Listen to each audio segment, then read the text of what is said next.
हरे कृष्णा। समस्त पापों का नाश करने वाली, मनुष्य की चेतना को जागृत करने वाली और आत्मा को दिव्य ऊर्जा से भर देने वाली एक अत्यंत पावन एकादशी है षठ तिला एकादशी। ये वो सुवर्ण समय है जो भगवान श्री कृष्ण को अत्यंत प्रिय है, जिसमें साधक अपनी अंतः शक्ति को जागृत कर सकता है और आध्यात्मिक मार्ग पर तीव्र गति से अग्रसर हो सकता है।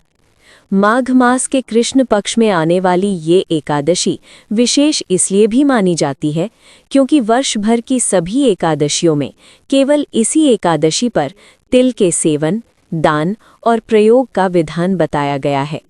इसी कारण इसका नाम षठ तिला एकादशी पड़ा, क्योंकि इस दिन तिल से जुड़े 6 विशेष कर्म किए जाते हैं।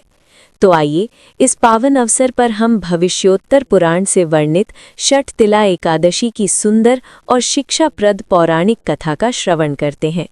हरे कृष्णा। भगवान श्री कृष्ण के परम भक्त चैतन्य महाप्रभु कहते हैं, एकादशी का पालन करना भक्तिमय सेवा का एक अत्यंत महत्वपूर्ण अंग है। जो व्यक्ति एकादशी का अनादर करता है, उसका आध्यात्मिक जीवन नष्ट हो जाता है। एकादशी के दिन वैष्णव को केवल कृष्ण के पवित्र नामामृत से ही संतुष्ट रहना चाहिए। अब आइए इस पावन कथा का आरंभ करते हैं। एक समय धर्मराज युधिष्ठिर ने भगवान श्री कृष्ण से विनम्रतापूर्वक प्रश्न किया, हे जनार्दन, माघ मास के कृष्ण पक्ष में कौन सी एकादशी आती है और उसका क्या महत्व है?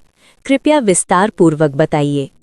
भगवान श्री कृष्ण ने मंद मुस्कान के साथ युधिष्ठिर महाराज की ओर देखा, मानो संपूर्ण जगत के कल्याण का रहस्य प्रकट कर रहे हों।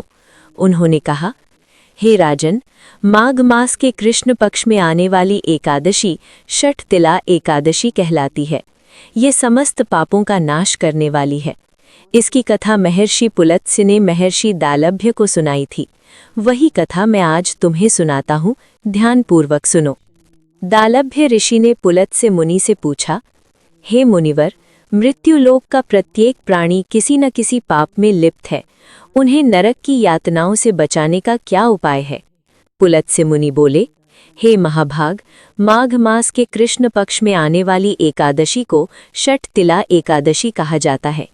इस दिन मनुष्य को प्रातः स्नान करके इंद्रियों को संयम में रखकर एकादशी व्रत का पालन करना चाहिए तथा भगवान श्री कृष्ण द्वारा नारद मुनि को कही गई इस कथा का श्रवण करना चाहिए।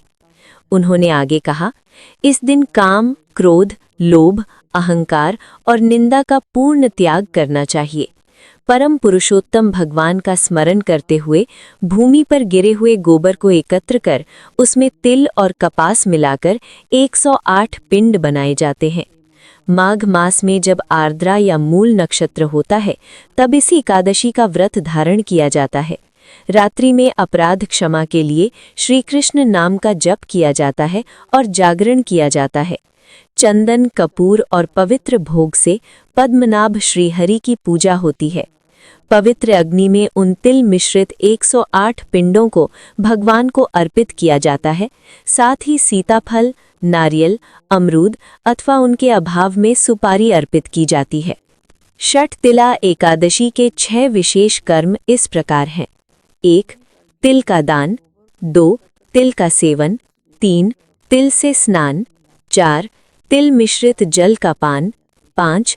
तिल का हवन। 6. तिल का उबटन लगाना। इन्हीं 6 कारणों से इस एकादशी का नाम षठ तिला एकादशी पड़ा। शास्त्रों में कहा गया है कि जो व्यक्ति इस दिन तिल का दान करता है, वो हजारों वर्षों तक स्वर्ग लोक में वास करता है। प्राचीन काल में एक ब्राह्मणी रहती थीं।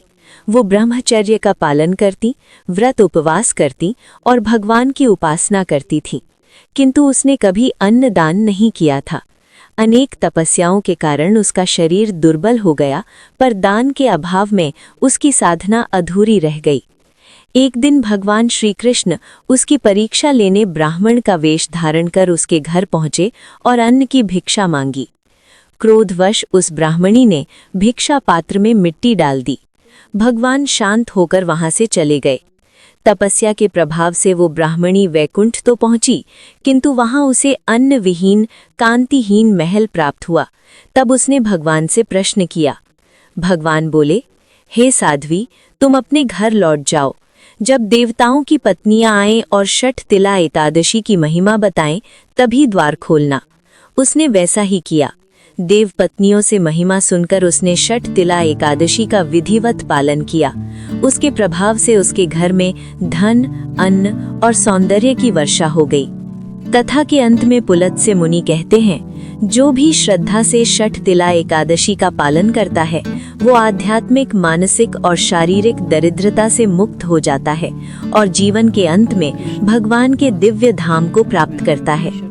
इस दिन ब्रह्म मुहूर्त में उठकर स्नान करें, भगवान की मंगला आरती करें, तुलसी पूजन करें और अधिक से अधिक हरे कृष्ण कृष्ण कृष्ण हरे हरे, हरे राम राम राम हरे हरे महामंत्र का जप करें। उपवास का अर्थ केवल भूखा रहना नहीं, बल्कि इंद्रियों पर नियंत्रण है। हरि कथा का श्रवण, कीर्तन और चिंतन ही सच्चा उपवास है। द्वादशी के दिन पारण कर, दान देकर व्रत पूर्ण करें।